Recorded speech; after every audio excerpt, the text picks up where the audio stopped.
Para que suba y no haber gente.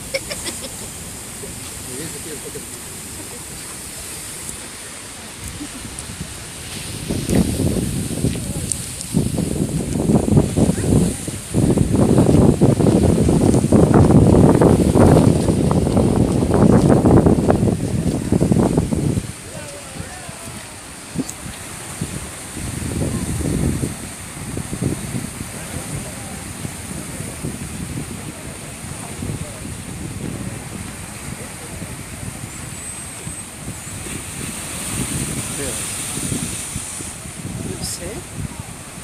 Ay, por eso. Roberto Manuel Baldós, dice, ¿no? Baldón Martel. Ah, está llamando la atención. No, está haciendo algún ritual. Es un ritual. Ah, sí.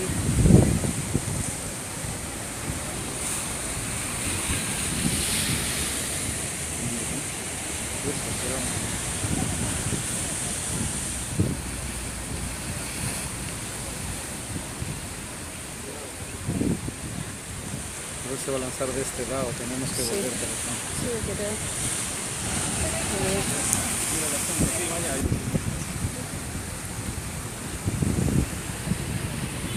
Todo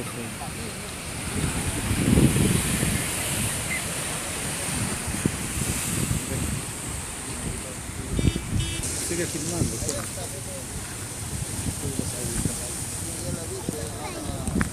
Persona así como este, ¿viste? Si puedes acercar la imagen. Sí, un poco. ¿Te va a salir el sol? A ver. Hazle una pasada, una ponchada. Sí. ¡Tía Eliana! Te acerca todo lo más que puedas.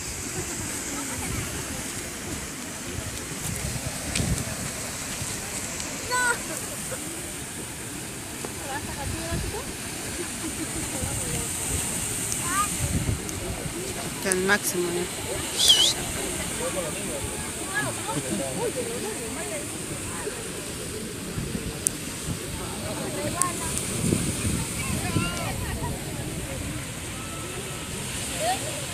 Captas todo, ¿no? El caído. Tiene que calcular el hueso de la onda.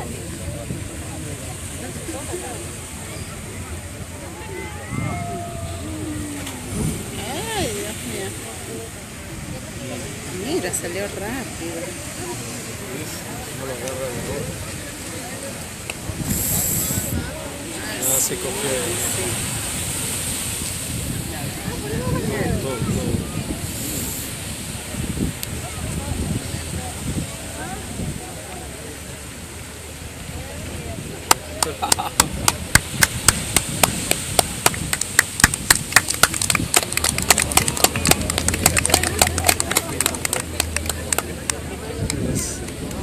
Mira el gorrito. Hay que darle una propinita al hombre. Ahí se va a entrar.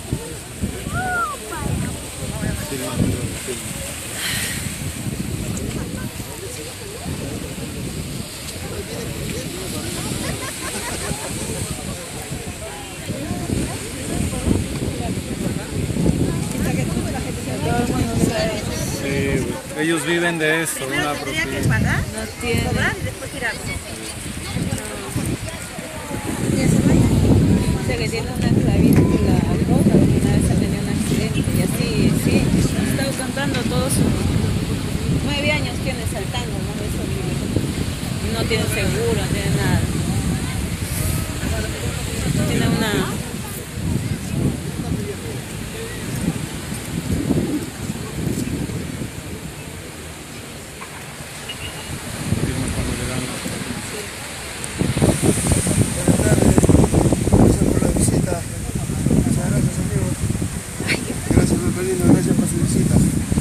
Gracias, caballero. Gracias, amigo. Muchas gracias. Un buen día a la familia. Un buen día también para ustedes. Trayendo el recuerdo de la historia. Qué gusto, Roberto. Gracias. Vamos a hacer todo para apoyar. Gracias, gracias. Hasta luego. Buenas tardes, caballero. Muchas gracias. Un buen día a la familia.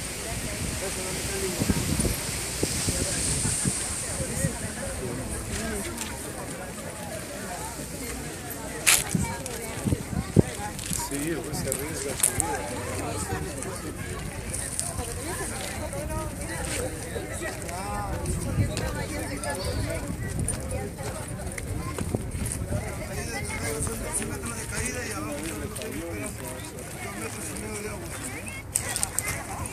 Por eso que salgo,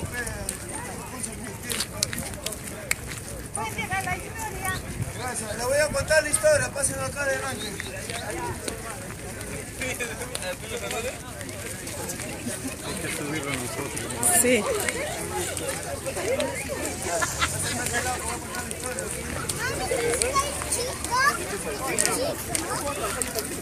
Esto puede servir para evitar.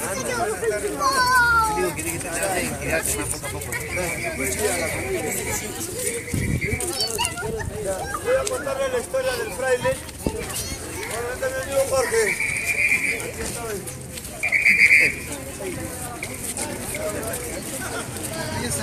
La historia que les voy a contar, gracias primero, para que escuchen. les doy las gracias por su visita. Me llamo Roberto y tengo una historia que contarles de aquel tiempo, de los años 1860. Y la historia dice así: en aquella década, aquí en el Perú habitaba una familia de españoles, con el cual se trataba de un hombre importante de España, se trataba acerca de un marqués. Entonces su esposa, la marquesa, en el viaje que ellos realizaban de España para habitar aquí en el Perú, ella venía un poco mal de salud.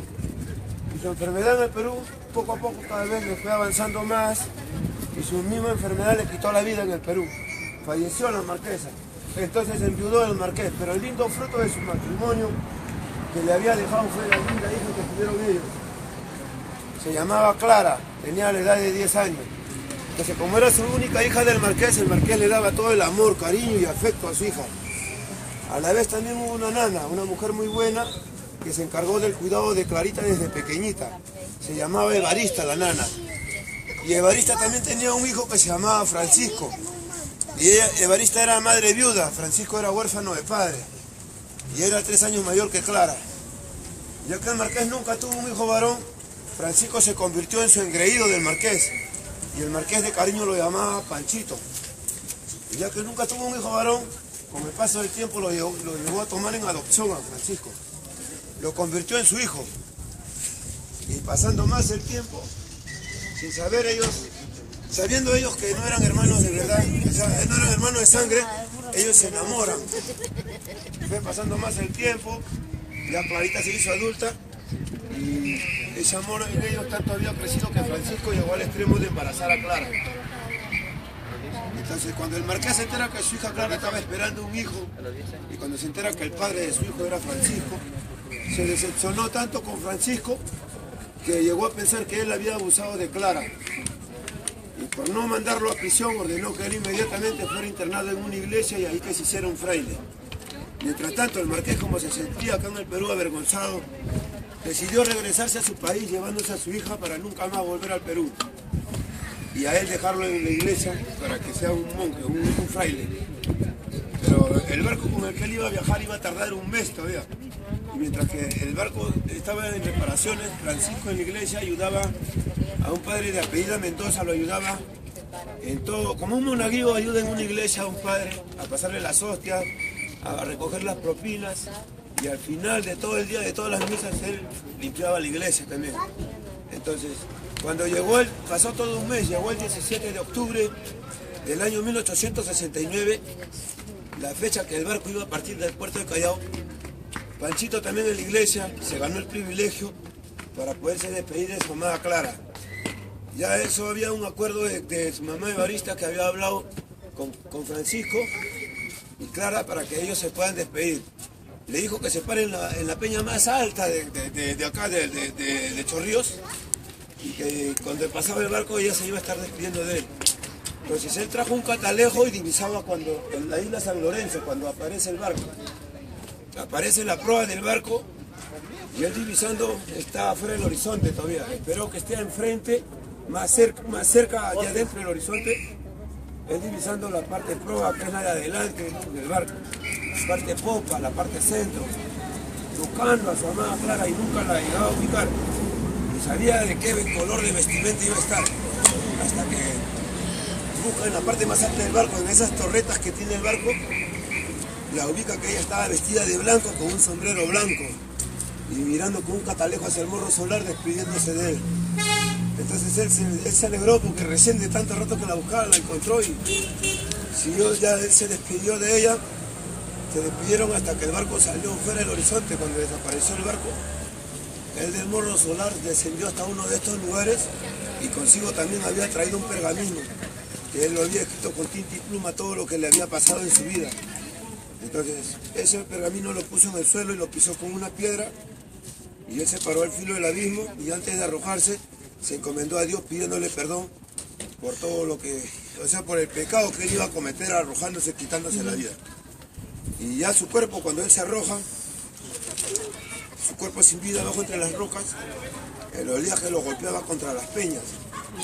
Y poco a poco su hábito se fue rompiendo, se rajaba con los raspones que le daba contra las rocas, hasta que los mismos raspones se lo quitaron el hábito. Y quedó sin hábito, con su ropa normal. Y la misma correntada del mar, su cuerpo se lo llevaron a las profundidades y nunca más apareció el cuerpo del fraile. Esa es la historia del fraile. Y el que les está hablando ahorita es el que trae el recuerdo de aquella historia. Y les da las gracias a ustedes porque siempre, nunca se olvidan de que acá hay una historia y siempre les agradezco por su visita. Muchas gracias. Gracias por su visita. Gracias.